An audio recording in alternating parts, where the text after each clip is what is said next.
Hello there, and welcome to episode 16 of my quick tutorial series for Dwarf Fortress.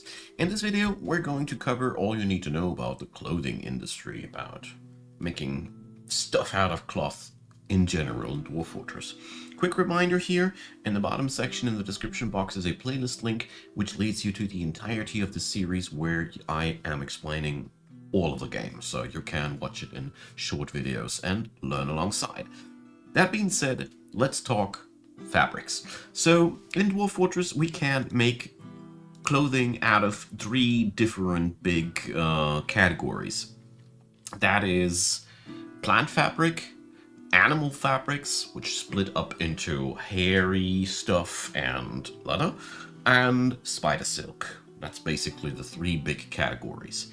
To make any of these, we require a couple of workshops. So let's begin with the basics. So the clothes workshop is the one that is basically best understood as your general go-to tailor. We also bring up the loom, which is where we will process all manner of different things into actual cloth. That's what it is.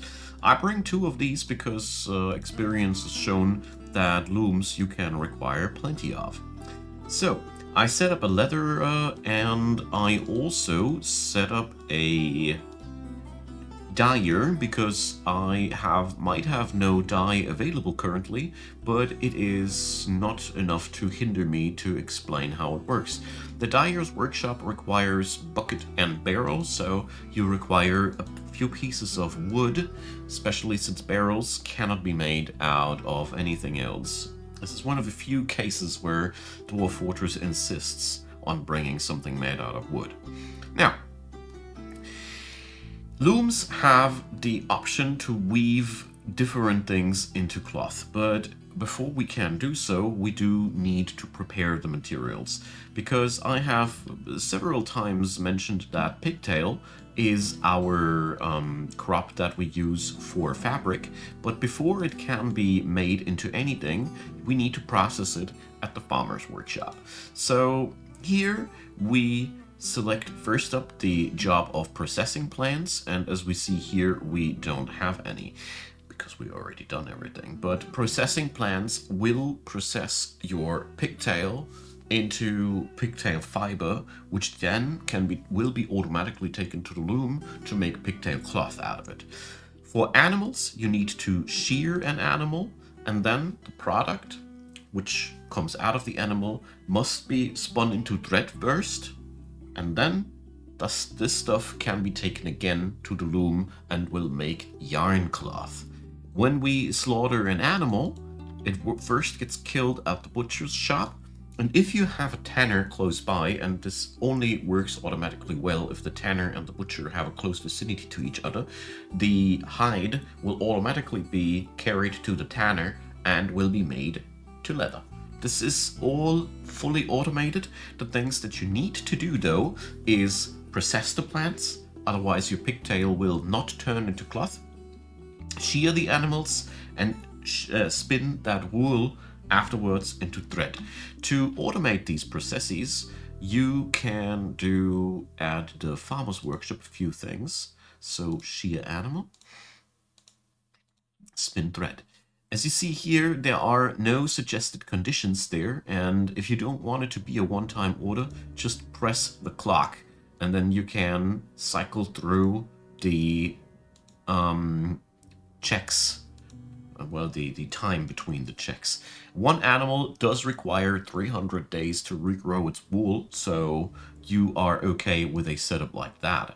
And spin thread, I personally set it up like this, which means as soon as a smidge of anything that can be spun into thread shows up, it'll immediately pop into motion. So from time to time now, your farmers' workshops will cycle through these jobs and do so.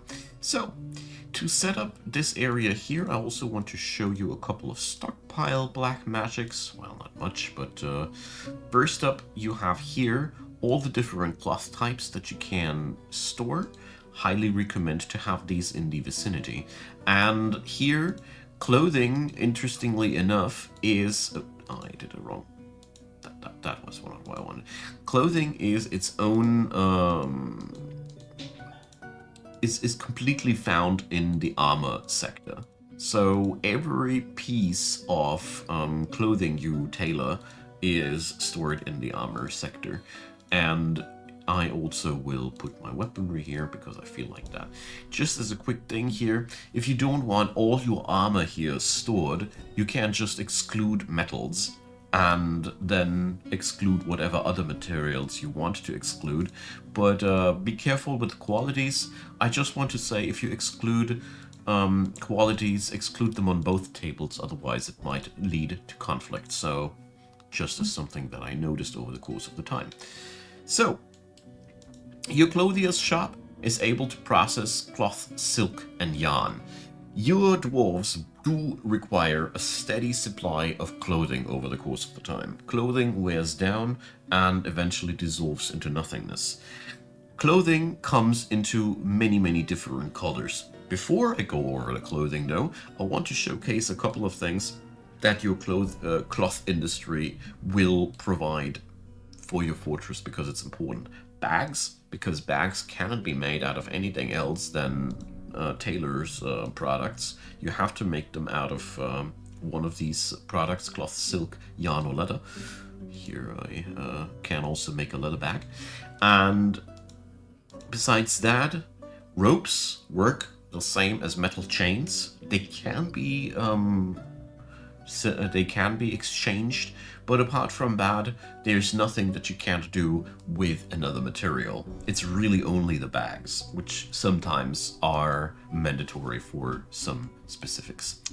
Okay, so to get yourself a setup going, it is really one of the most unsavory things that I have to do in Dwarf Fortress. So what I typically do is select every single item from the list, because, you know, my dwarves get to select for themselves what they want to wear and how much they want to wear. So you select the clothing piece in question, then you go for the magnifying for this one, and the easiest way is to do a setup like this.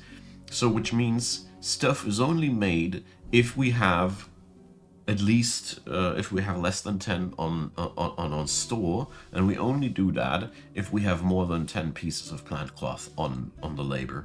And this is something that you can quickly just set up and repeat for every single item like that. I just want to mention that you can import and export work order tables, and the only thing I can say is this is one of the few things where I really can recommend to do that once, export it, and henceforth forevermore just import it and not do it ever manually again, because it is really that nasty. Typically you need to do, at least for the one main fiber that you use, orders like these, like I set them up. I mean, you can of course configure them to your own liking. You can set up different conditions, different stockpile sizes, but one way or another, you will have to prepare the amounts of clothing for your folks. One thing that I didn't mention so far was spider silk. Spider silk is collected where spiders have made huge webs. This is typically in the caverns. If you don't disable your standing orders, your dudes go automatically collecting webs. This is an open invitation to suicide for all of your workers. I strongly recommend to put this onto no automatic web collection. This means, though, if you want to have spider silk cloth, you will have to make it manually, because obviously you do not make that automatically. Sometimes you get lucky enough that you have areas where you have docile cave spiders spinning cave webs. Long story short, if you see in an area where you have tunneled out big areas, stuff like this here, that there's spider webs growing there, you can send people to collect them. If you have access to the caverns, do it wisely, escort those people, something like that, but don't collect spider silk unmoderated. It can be really bad. Now to the dyeing part. not the one with the death, but with the colors. So we have here a couple of things that we do require first. So I do need to set up a cairn. This is a item made out of a millstone, but the millstone, confusingly enough, is only for the one that you set up with dwarven electricity. If you want to have that one with hand labor, you need to make a rock cairn. This one enables you to make this. So it's very simple. You grow dimple cups and then you mill plants. The product needs to be milled into a bag. Here we have it again. You don't get to dye things without a bag. And after this has been done, you can then dye cloth or dye thread. Dyeing does increase the value of the cloth in question, and dimple cups do provide blue color, and there's a couple of other dyes in the game, but not too many. I know only of a handful. I have provided a link down below to the clothing industry website of the the Dwarf Fortress Wikipedia, which also shows you which other fibers exist besides pigtail. Because on the surface there's other plant fibers that can be used, like cotton or canaf. I would just bloat your brain with information that you don't want to. Just check it out if you want to see which surface things work. You don't need to know more than the names of these because they all process the same, just like your pigtail. You plant it, you process the plant, and then you can spin it into cloth afterwards. It's just the same. There's just a couple of things that you can grow on the surface as well. So dyes are found. The dimple cup is the simplest one. There's one coming out of the good biomes, and I don't know where other dyes come from in this game. I would need to look it up, but here again the process is the same. You mill the stuff that has the dye, the plant, into a bag, and once you have that, you can dye the cloth in question. That's that. After that, you can make a piece of clothing. So now you know all you need to know. Besides that, you need to farm that stuff, but I explained that in previous episodes. So you can do your clothing now. As a last word that I want to mention here, clothing is a big industry. Plan it accordingly large. Do a couple of clothiers. Have a lot of pigtail farms. Have excess of any piece of cloth. 2 reasons. First up, 200 dwarfs eventually wear a lot of clothing, and they destroy a lot of clothing also. And the other thing is, your dwarfs love to incorporate fiber and cloth into their artifacts. So many times have my folks died because I didn't have the right part of cloth. So if you see your folks from the mountain home, feel free to buy a yarn cloth, spider silk cloth, you know, all the types, so you have a few pieces at hand if one of your drunkards decides to build an artifact again, and you might have not enough of the stockpile there. And this is also the reason why I have all of my orders I try to respect my stockpiles.